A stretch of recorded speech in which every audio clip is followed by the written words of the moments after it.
को सब्सक्राइब करें और घंटी को दबाना न भूलें।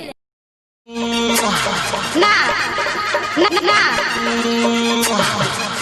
तो किस लबो कियो विकास भाई मिथिलांचल में पूरा छा गेलिया। बंगाल वाली छोरी को किस लबो नेपाल वाली छोरी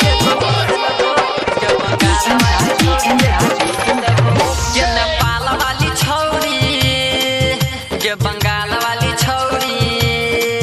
जे नेपाल वाली छोरी जे बंगाल वाली छोरी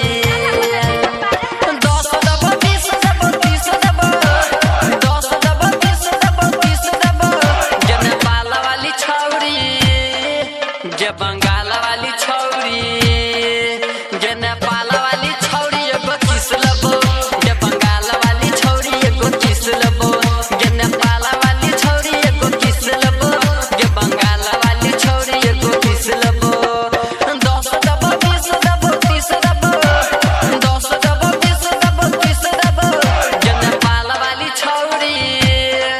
जे बंगाल वाली छौरी जे नेपाल वाली छौरी एगो किस लबो जे बंगाल वाली छौरी एगो किस लबो जे नेपाल वाली छौरी एगो किस लबो जे बंगाल वाली छौरी एगो किस लबो।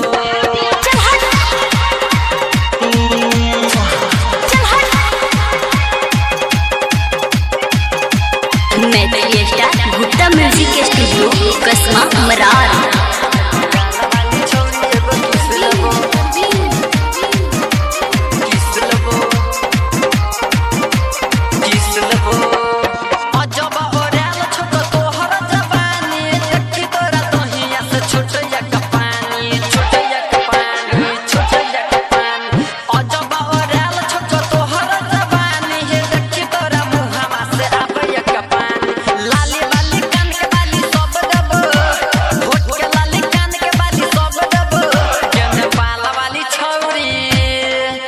बंगाल वाली छौरी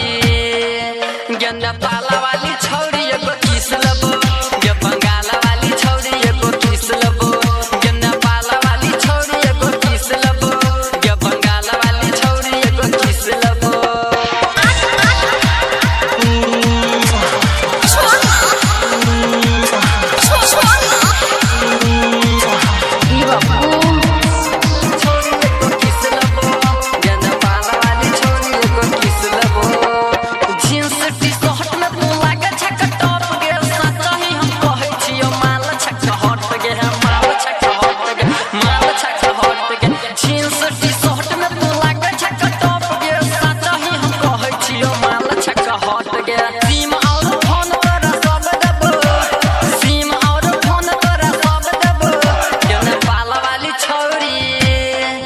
जे बंगाल वाली छौरी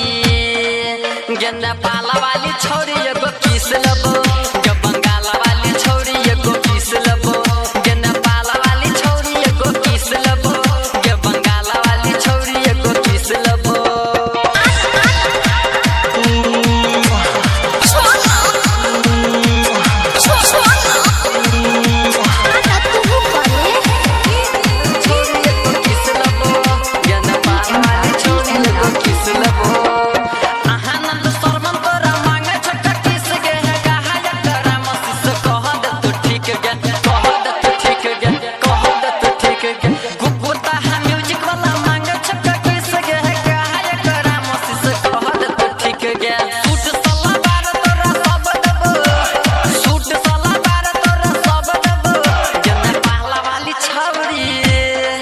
जे बंगाल वाली छौरी